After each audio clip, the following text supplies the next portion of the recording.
ইবনে মালিক বলেন, আমি জীবনে কত রেশম ধরলাম, তুলে নরম আমি রেশম ধরলাম, নবীজির হাতের চাইতে এত নরম রেশম আমি কখনো স্পর্শ করি নাই, বরং রেশমের চাইতে আমার নবীর হাতটা আরো তুলে নরম ছিল। হাতের চাইতে নরম রেশমও আমি ধরি নাই, এত নরম ছিল রাসূল সাল্লাল্লাহু আলাইহি সাল্লামের হাত। এই ছিল বাহ্যিক সৌন্দর্য। বাহ্যিক সৌন্দর্য রাসূল সাল্লাল্লাহু আলাইহি সাল্লাম সবচেয়ে শ্রেষ্ঠ ছিলেন। চারিত্রিক সৌন্দর্য কেমন ছিল? সূরা কলাম 4 নম্বর আয়াতে আল্লাহ বলেন, ওয়া ইন্নাকা লাআলা খুলুকিন আযীম। আল্লাহ বলেন, হাবিব আমি ঘোষণা করলাম আপনি মহান চরিত্রের উপর অধিষ্ঠিত আছেন, আপনি মহান চরিত্রের উপর অধিষ্ঠিত আছেন, আমি ঘোষণা করলাম। আম্মা জান আয়েশা সিদ্দিকা রাদিয়াল্লাহু তাআলা আনহার কাছে এক তাবী আসছে, নাম সাদ ইবনে হিশাম। এই সাদ ইবনে হিশাম আম্মা জান আয়েশা সিদ্দিকা রাদিয়াল্লাহু তাআলা আনহার কাছে আসছে। আসার পর আম্মা জান আয়েশা সিদ্দিকা রাদিয়াল্লাহু তাআলা আনহাকে জিজ্ঞাসা করলেন, আখবিরিনি আন খুলুকি রাসূলিল্লাহি সাল্লাল্লাহু আলাইহি ওয়াসাল্লাম। সাদ ইবনে হিশাম বলেন, আমি আম্মা জান আয়েশা সিদ্দিকা রাদিয়াল্লাহু তাআলা আনহাকে জিজ্ঞাসা করলাম, আম্মা জান রাসূলুল্লাহ সাল্লাল্লাহু আলাইহি ওয়াসাল্লামের চরিত্রের ব্যাপারে আমাকে কিছু বলেন। কিসের ব্যাপারে? চরিত্র। আম্মা জান আয়েশা সিদ্দিকা রাদিয়াল্লাহু তাআলা আনহা জবাব দিলেন, কানা খুলুকুহু আল কুরআন।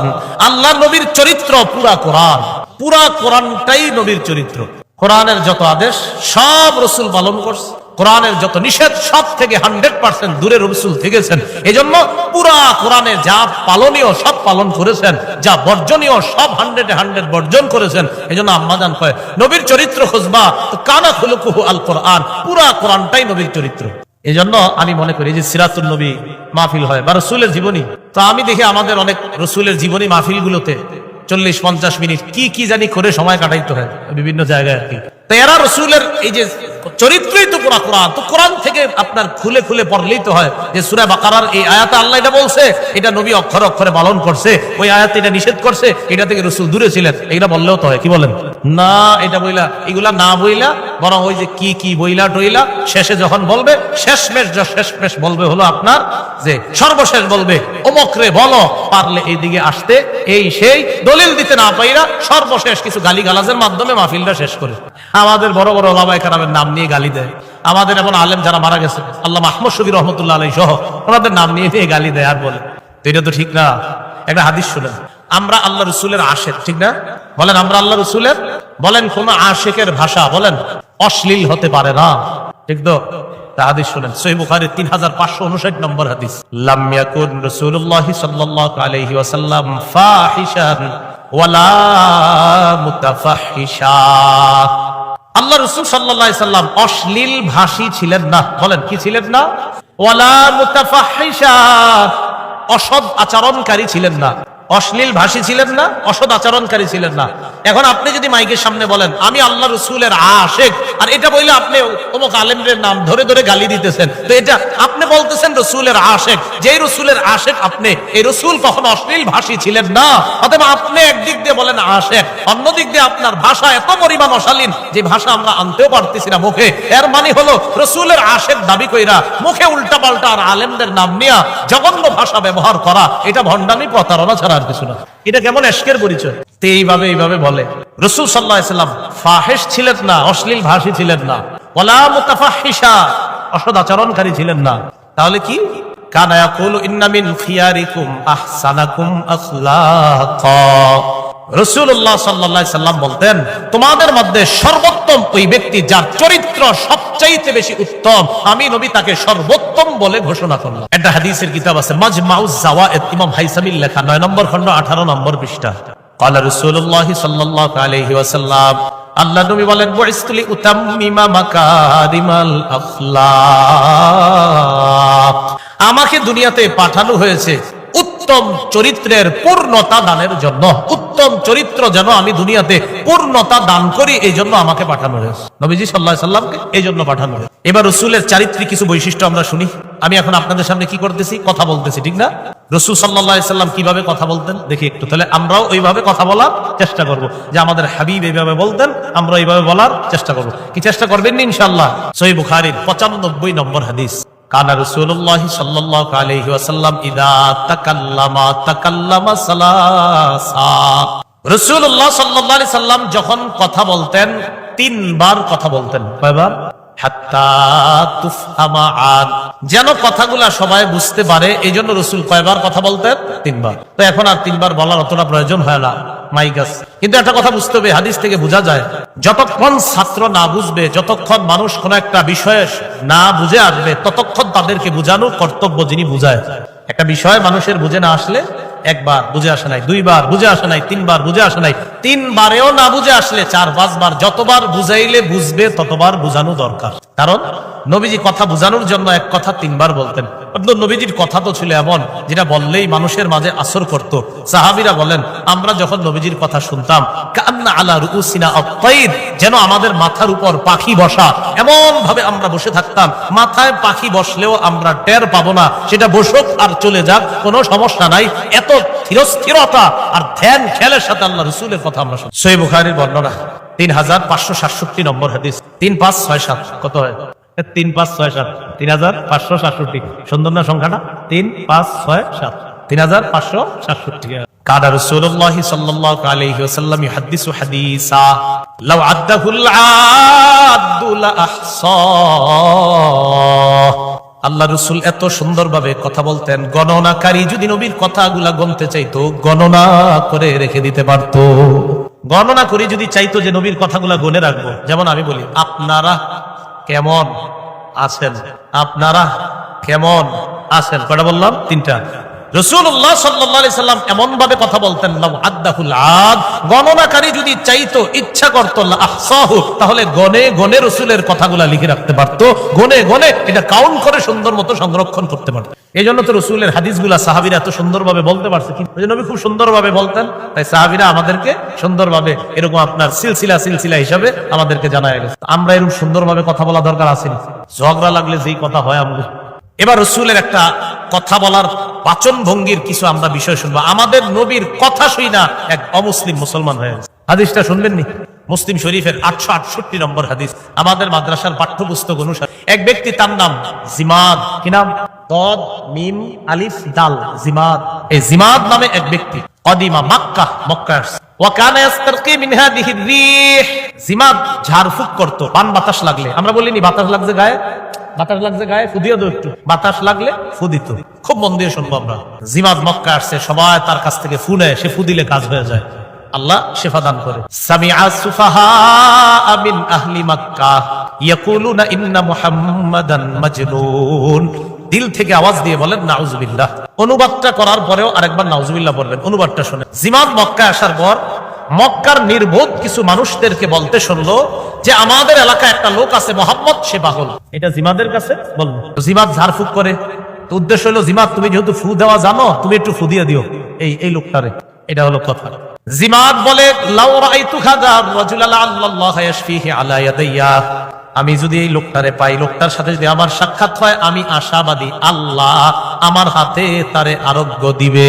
জিমাদ কয়, আমি যদি লোকটাকে পেয়ে যাই, আমার আশা আল্লাহ আমার হাতে তাকে আরোগ্য দান করবে। তো জিমাদ কি বললো, আমি যদি এই লোকটার সাথে সাক্ষাৎ হয়, এই লোকটারে যদি আমি দেখি, তাহলে ফু দিব, আর আমার আশা আল্লাহ আমার হাতে তাকে ভালো করে দিবে। ফালাকিয়া, জিমাদের সাথে আল্লাহ রাসূলের সাক্ষাৎ হয়ে যায়।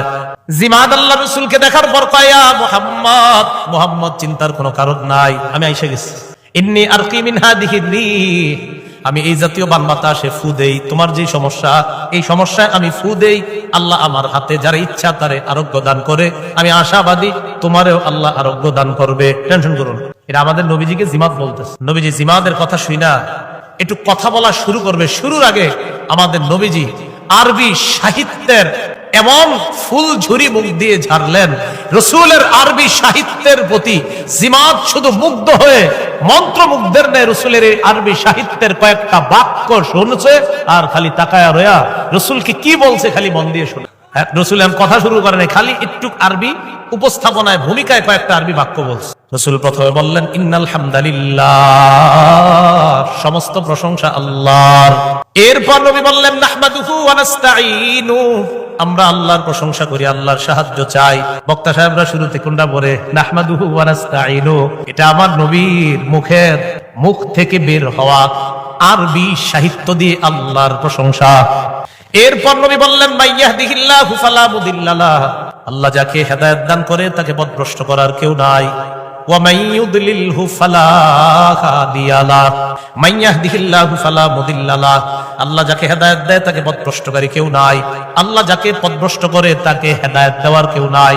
ওয়া আশহাদু আল্লা ইলাহা ইল্লাল্লাহু ওয়াহদাহু লা শারীকা লা আমি সাক্ষ্য দিচ্ছি আল্লাহ ছাড়া কোনো ইলাহ নাই, তিনি একক, তার কোনো শরীক নাই। ওয়া আন্না মুহাম্মাদান আবদুহু ওয়া রাসূলুহু আর আমি সাক্ষ্য দিচ্ছি মুহাম্মদ আল্লাহর বান্দা, ওয়া রাসূলু এবং তার রাসূল।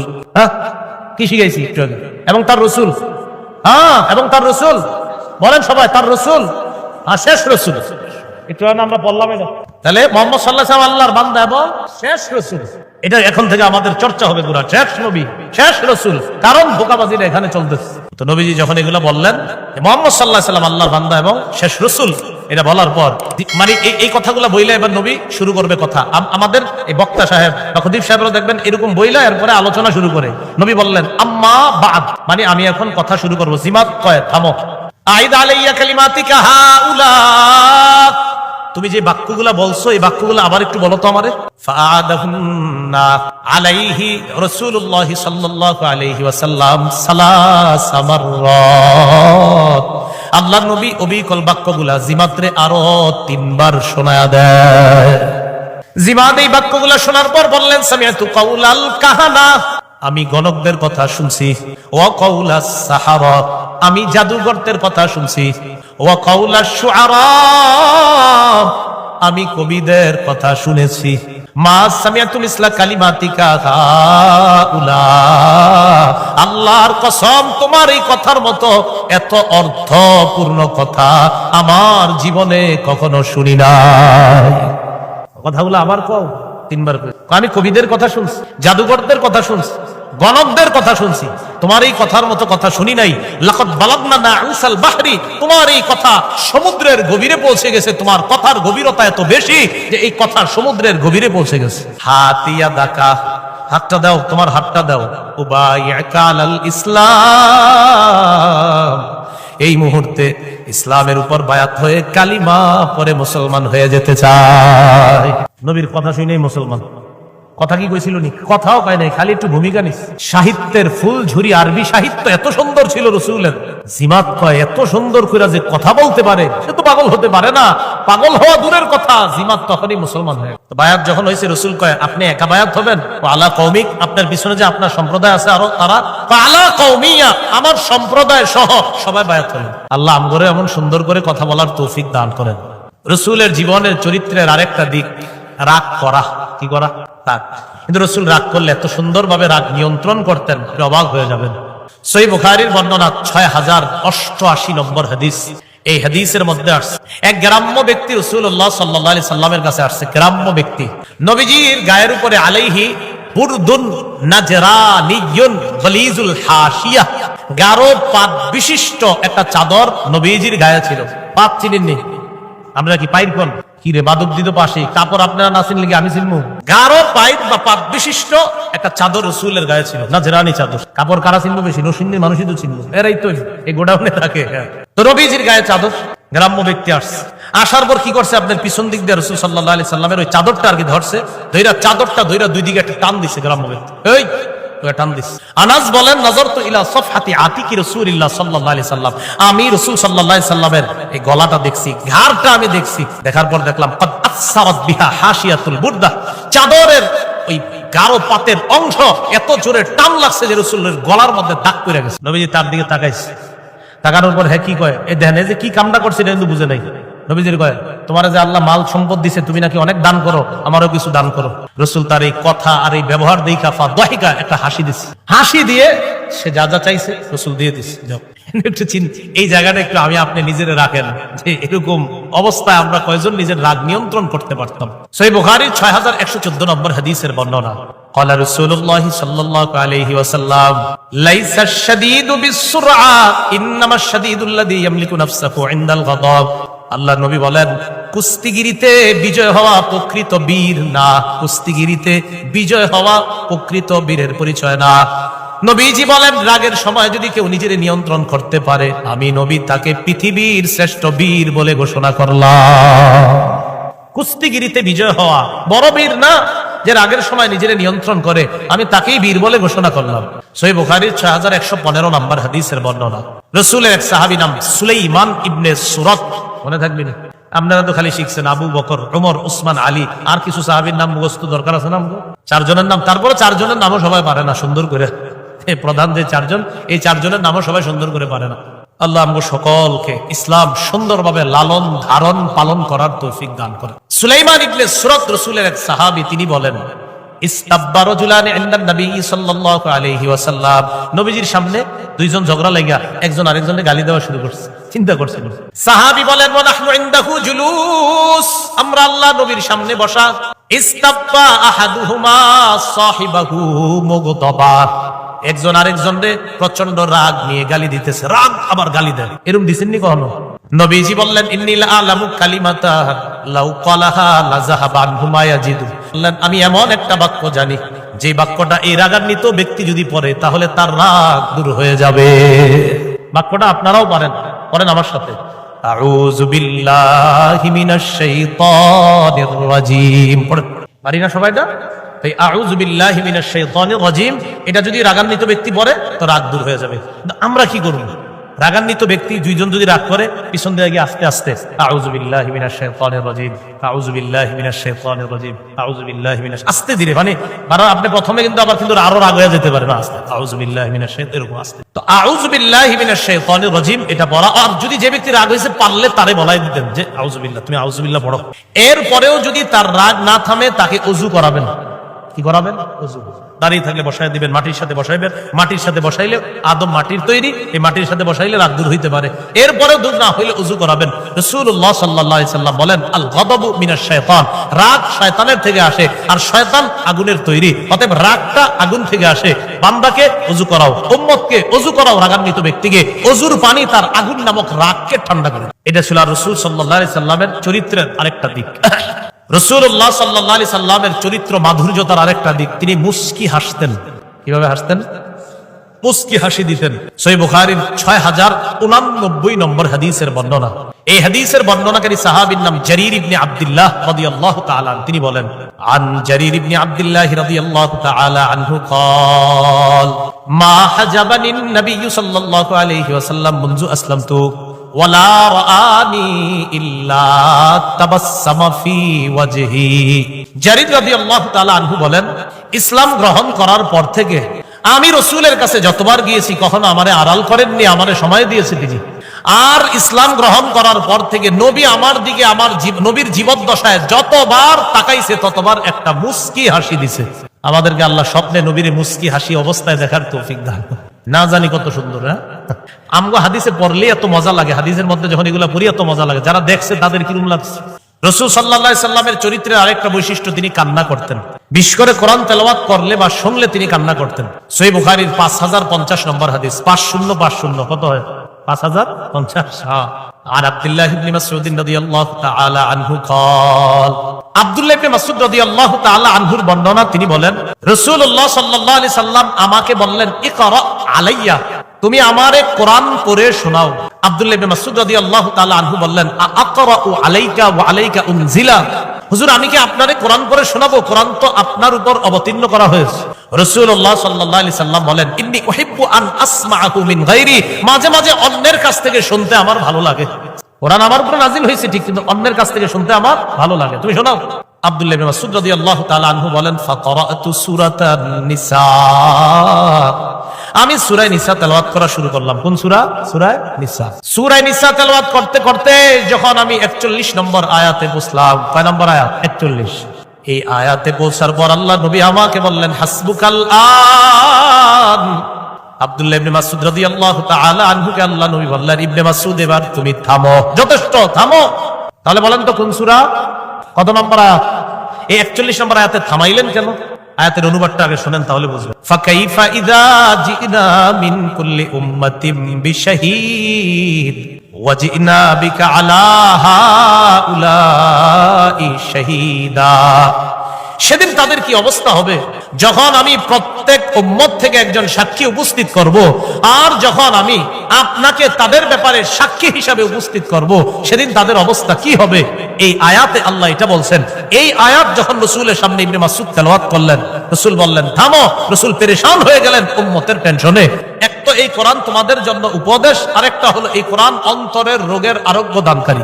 ওয়া হুদাউ ওয়া রাহমা, এই হুদার রহমতের ব্যাখ্যা হলো, হুদাউ মানে হলো নেক আমলকারীদের জন্য এই কোরআন হেদায়েত মানে পথ দেখায়, ওয়া রাহমাতুল লিল মুমিনিন, আর সৎ কর্মশীল মুমিন যারা তাদের জন্য এই কোরআন রহমত। এরপরে আল্লাহ বলেন কুল বিফাদলিল্লাহি ওয়া বিরহমাতিহি, নবী আপনি বলেন বিফাদলিল্লাহ, আল্লাহর অনুগ্রহ এবং তার রহমত নিয়ে, ফাবিযালিকা ফালইফরাহু, তারা যেন আনন্দ প্রকাশ করে, হুয়া খায়রুম মিম্মা ইয়াজমাউন, এই কোরআন খায়রুন, উত্তম, মিম্মা ইয়াজমাউন, তারা যা জমা করে, অর্থাৎ যে দুনিয়া তারা কামাই করে, এই দুনিয়ার চাইতে এই কোরআন 1000 গুণ বেশি দামি, 1000 গুণ বেশি উত্তম। আজকে থেকে আমরা দুইটা অভ্যাস করবো, এক কোরআন তেলাওয়াত করা, আরেক হলো অন্যের কাছ থেকে কোরআন শোনা। বলেন অন্যের কাছ থেকে কি শোনা? কোরআন শোনা। রাসূলুল্লাহ সাল্লাল্লাহু আলাইহি সাল্লাম তার সাহাবীদের থেকে কোরআন শুনতেন। একটা হলো রাসূল সাল্লাল্লাহু আলাইহি সাল্লাম কোরআন তেলাওয়াত করা, আরেকটা হলো রাসূল সাল্লাল্লাহু আলাইহি সাল্লাম কোরআন তেলাওয়াত শোনা। একদিন আম্মা জান আয়েশা সিদ্দিকা রাদিয়াল্লাহু তাআলা আনহারে নিয়ে রাতে বের হইছে। রাতে বের হওয়ার পর এক সাহাবীর পাশ দিয়ে হাঁটতেছে, মুস্তাদরাকুল হাকিমের বর্ণনা। সাহাবী কোরআন তেলাওয়াত করতেছে, নবীজি তার পিছনে দাঁড়ায়া দাঁড়ায়া চুপচাপ কোরআন তেলাওয়াত শুনছে। নবীজি আর তার বিবি বাসায় চলে গেছে, কোরআন তেলাওয়াত ছুঁই না, সাহাবীরই কিছু বলে নাই, চলে গেছে। আবু মুসা রাদিয়াল্লাহু তাআলা পরের দিন আল্লাহ রাসূলের দরবারে গেছে। রাসূলুল্লাহ সাল্লাল্লাহু আলাইহি সাল্লামের দরবারে যাওয়ার পর নবীজি আবু মুসাকে বললেন, আবু মুসা, গত রাতে আমি আর আয়েশা তোমার পিছে দাঁড়িয়ে দাঁড়িয়ে তোমার কোরআনে কারীমের তেলাওয়াত শুনছি। তখন আবু মুসা আশআরী রাদিয়াল্লাহু তাআলা আনহু বললেন, লাউ আলিমতু বিমাকানিকা লাহাব্বারতু লাকা তাহবীরা, হুজুর আমি যদি জানতাম আপনি আমার পিছনে আছেন, তাহলে আমি কোরআন আরো সুন্দরভাবে তেলাওয়াত করতাম। তাহলে রাসূলুল্লাহ সাল্লাল্লাহু আলাইহি সাল্লামের চরিত্রের আরেকটা দিক কোরআন তেলাওয়াত করা, অন্যের কাছ থেকে কোরআন তেলাওয়াত শোনা, উভয়টা আমরা ইনশাআল্লাহ আমল করব।